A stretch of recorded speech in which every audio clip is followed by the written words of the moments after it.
Perkenalkan, kami adalah calon guru penggerak Angkatan 11 Kabupaten Grobogan. Bersama ini, kami akan memperkenalkan fasilitator kami adalah Bapak Dr. Andes Harmani M.Hum dan Ibu pengajar praktik kami adalah Sri Yulianti Ningsih SPD. Pada kesempatan kali ini, kami bersama tim. Yang pertama ada Bapak Firman Fahmi, ada Ibu Zunita Eka Putri, dan saya sendiri adalah Wikaning Tias dan Ibu Ati Afriani. Kita akan melakukan demonstrasi kontekstual modul 2.3 dengan tema coaching untuk supervisi akademik. Selamat menyaksikan. Assalamualaikum warahmatullahi wabarakatuh. Waalaikumsalam warahmatullahi wabarakatuh. Gimana kabarnya Bu Ati hari ini? Alhamdulillah sehat Bu. Nah, Bu Ati selaku coach, saya sebagai observer dan Pak Firman juga sebagai observer ingin menginformasikan bahwa kegiatan coaching ini akan saya amati dan nilai sesuai dengan rubrik penilaian sesi demonstrasi kontekstual. Misalnya, apakah coaching sudah sesuai dengan alur tinta atau belum? Bagaimana Anda memberikan pertanyaan berbobot? Bagaimana coaching tersebut merespon atau menanggapi yang ada? Nah, itu jangan lupa menyesuaikan dengan prinsip coaching tadi. Yang pertama yaitu kemitraan, yang kedua proses kreatif, yang ketiga yaitu memaksimalkan potensi. Nah, berikutnya saya ingin mengajukan beberapa pertanyaan kepada Bu Ati selaku coach. Yang pertama, kompetensi coaching apa yang akan Bu Ati kembangkan? Saya akan mengembangkan present, mendengarkan aktif, dan memberikan pertanyaan berbobot. Nah, kompetensi yang secara spesifik yang ingin diobservasi apa ya? Saya akan mengembangkan kompetensi kehadiran penuh, memberikan pertanyaan berbobot, dan mendengarkan secara aktif.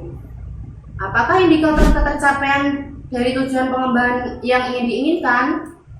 Indikator keberhasilannya adalah kegiatan coaching dapat berjalan dengan lancar dan ketika Bu Wika menyampaikan permasalahan dan saya dapat menanggapi dengan baik sehingga mendapatkan solusi untuk permasalahannya. Pak Firman, ada yang ditambahkan? Ya, Bu Ati, saya akan sedikit menambahkan. Kira-kira harapan dari observasi yang akan kita lakukan bersama ini panjenengan apa? Saya harapannya yaitu dengan melalui coaching dengan alur tinta ini, uji bisa menemukan solusi atas permasalahannya. Oke. Terus selanjutnya ya Bu Ati ya, untuk Bu Ati sendiri untuk melakukan coaching dengan coachingnya kira-kira dilaksanakan kapan? Insya Allah hari ini Bapak. Jadi silakan ya Bu ya untuk dilaksanakan sebaik mungkin dan kami mohon izin untuk melakukan observasi panjenengan. Terima kasih. Bu Wika, akhir-akhir ini saya perhatikan setelah jenengan selesai mengajar seperti ada yang dipikirkan. Ya Bu, memang akhir-akhir ini ada hal yang mengganjal dalam hati dan pikiran saya. Apakah Bu Ati ada waktu? Alhamdulillah saat ini saya ada waktu luang. Ya, saya mau berbicara dengan Bu Ati sebentar. Oke Bu, sekarang kita relax dulu, monggo diminum dulu. Diminum ya Bu.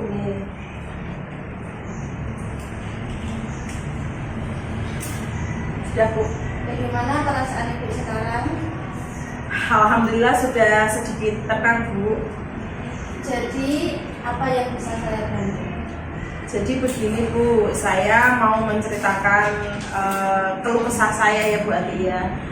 Saya itu bingung Bu akhir-akhir ini karena ketika kemarin dilakukan observasi anak-anak itu tidak melakukan diskusi dengan baik. Mereka cenderung saling pasif Bu di kelas dan bergantung pada temannya. Jadi di kelas mereka tidak melakukan diskusi secara aktif Bu. Jadi cenderung diam, pasif dan saling memanfaatkan temannya satu dan lainnya. Menurut Ibu yang menjadi penyebab murid tidak aktif itu apa? Saya sudah membagi kelompok menjadi 7 dan 8 anak sih Bu kemarin itu ketika diskusi. Jadi dari diskusi yang kita lakukan ini, tujuan atau harapan yang Ibu inginkan itu Harapan saya Bu Ati bisa memberikan saya solusi terhadap apa yang saya rasakan Bu Ati. menurut Ibu hal apa saja yang membuat siswa itu kurang aktif dalam pembelajaran dengan metode diskusi? Yang pertama karena kemarin saya membagi kelompok itu 7 sampai 8 orang mungkin terlalu banyak Bu. Saya juga tidak mendistribusikan anak-anak secara merata. Jadi satu sama lain itu masih saling ketergantungan gitu loh Bu. Jadi mereka memang mungkin juga ada materi yang kurang menarik, mungkin apa yang disampaikan teman-temannya juga mereka belum memahami. Itu sih Bu menurut saya. Menurut Ibu, pembagian kelompok sampai 7-8 orang itu efektif apa tidak? Setelah melihat kemarin sepertinya terlalu besar Bu untuk sebuah diskusi gitu berarti. Menurut Ibu, kira-kira apa saja yang membuat murid itu antusias dan aktif dalam diskusi? Kalau membuat, mungkin saya bisa mencoba untuk mengajak anak untuk sebelumnya memahami materinya dulu Bu. Yang kedua, membiasakan bahwa produk ketika anak-anak berpresentasi itu mungkin bisa dengan gambar, dengan gambar yang berwarna-warni, lalu media yang mengasihkan, sehingga anak-anak tertarik dan fokus untuk melakukan diskusi dan tanya jawab. Lalu perubahan yang ingin Ibu lakukan itu agar presentasi atau metode diskusi lebih menyenangkan lagi itu? Yang pertama saya akan membagi kelompok dengan Bu ideal maksudnya. Terus yang kedua saya mungkin juga akan mengajak anak untuk berlatih untuk bertanya. Jadi setiap kelompok kita kasih jatah untuk bertanya dan saling menanggapi. Lalu meminta anak untuk membawa gambar atau mungkin teks yang menarik dan penyampaian yang menarik sehingga teman-temannya itu tertarik untuk bertanya dan tertarik untuk melakukan diskusi. Saya setuju dengan pendapatnya Ibu Wita tadi dengan adanya metode gambar. Misalkan Ibu, kalau gambarnya itu tidak dimengerti gitu Ibu. Ya gambarnya harus kita fokuskan Bu. Misalkan kita mau menjelaskan tentang materi tentang ekosistem, berarti harus secara spesifik ekosistem. Ada ekosistem laut, ada ekosistem darat, ada ekosistem pasir, gurun, seperti itu. Jadi lebih spesifik untuk anak-anak bisa mengerti dulu. Berarti tidak hanya asal gambar gitu ya? Iya Bu, harus sesuai dengan tema dan topiknya apa gitu. Ide bagus itu Bu. Selanjutnya bagaimana dengan langkah yang akan Ibu lakukan itu untuk mewujudkan ide berita tadi? Langkah saya yang pertama, saya akan menyusun rencana pembelajaran itu dengan baik Bu. Yang pertama saya juga akan berusaha untuk mencukupi kebutuhan siswa yang ada di kelas seperti itu Bu. Mungkin dengan membagi kelompok secara proporsional, gambar-gambarnya juga yang lebih menarik gitu supaya terjadi diskusi yang baik gitu. Wah, ide bagus sekali Bu. Mudah-mudahan dengan diskusi ini tadi Bu Wita sudah menjelaskan metode atau strategi yang akan dilakukan. Semoga berjalan dengan lancar dan bisa memperbaiki kondisi atau permasalahannya Bu. Iya Bu Ati, terima kasih Bu Ati untuk waktunya. Mohon maaf jika saya sudah mengganggu Bu Ati. Ya Bu Ati ya. Kita akan diskusi lagi atau berbincang lagi kapan ya Bu Wita? Mungkin minggu depan ya Bu ya, nanti saya mau ketemu Bu Ati, saya mau menceritakan tentang apa yang sudah saya lakukan perubahan di kelas Bu Ati. Ya, saya tunggu ya Bu Wita. Ya, terima kasih ya Bu Ati. Assalamualaikum Bu.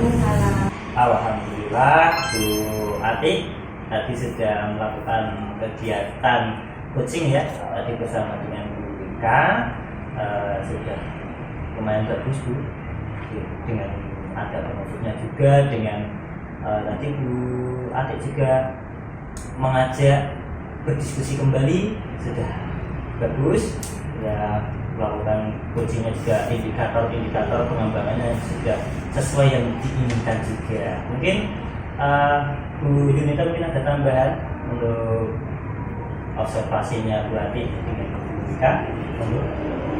Pertama, tadi apa yang sudah Ibu Atik lakukan pada saat melakukan coaching terkait indikator pengembangan yang diinginkan, Bu? Saya sudah melakukan penerapan coaching dengan alur dan saya sudah memposisikan diri sebagai mitra untuk coachingnya. Terus dan saya sudah mencoba memberikan pertanyaan terbuka dan memberikan perhatian penuh terhadap coaching. Dan saya juga sudah mengembangkan kompetensi coaching menjadi pendengar aktif. Dan selanjutnya saya juga sudah bersikap netral, tidak menghakimi dan melabeli coaching. Nah, bagus sekali ya Bu Atik. Berikutnya, bolehkah saya menyampaikan hasil pengamatan saya? Boleh Bu. Nah, di sini saya mengamati Bu Atik sudah melaksanakan coaching sesuai dengan alur kita sama yang disampaikan oleh Pak Firman tadi. Yang kedua yaitu sudah mengajukan pertanyaan berbobot seperti tadi sudah sama Bu Dika sudah membuat kapan bertemu kembali kayak gitu. Terus Bu Atik juga sudah menjadi pendengar yang aktif. Terus Bu Atik sudah bersikap netral, tidak menghakimi tadi ya. Nah, bagaimana pendapat Bu Atik setelah mendengar hal ini? Alhamdulillah, saya senang mendengarnya Bu. Terima kasih banyak Ibu atas bantuannya. Alhamdulillah, monggo Pak Firman ada yang disampaikan. Oh iya, mungkin ada satu lagi Bu. Mungkin kira-kira Bu, untuk Bu Atik, kompetensi apa lagi yang ingin Bu Atik kembangkan berdasarkan hasil observasi yang dilakukan ataupun coaching yang sudah dilakukan dengan Bu? Saya ingin lebih memahami proses coaching ini dengan alur kita agar dapat mengimplementasikannya di lingkungan kerja saya. Oke. Terus untuk sekiranya Bu Atik tindak lanjut kegiatan itu untuk Bu Atik bagaimana? Saya akan mencoba mempraktikkan coaching ini dengan rekan sejawat di sekolah saya, Pak. Dan dengan rekan sejawat yang sedang mengalami permasalahan ini. Mungkin Bu Yunita ada lagi? Oh iya, dari diskusi kita ini apa yang sudah terbayang gitu Bu, yang akan Bu Atik lakukan untuk meningkatkan lagi kompetensi dari Bu Atik? Saya akan mencari referensi pertanyaan berbobot di YouTube atau di Google gitu. Oh iya, alhamdulillah semoga kedepannya kita bersama bisa melakukan coaching dengan alur kita dengan pertanyaan yang berbobot lebih lagi. Begitu ya Bu Atik ya. Demikian observasi hari ini, semoga bermanfaat bagi kita semua. Wassalamualaikum warahmatullahi wabarakatuh. Waalaikumsalam warahmatullahi wabarakatuh.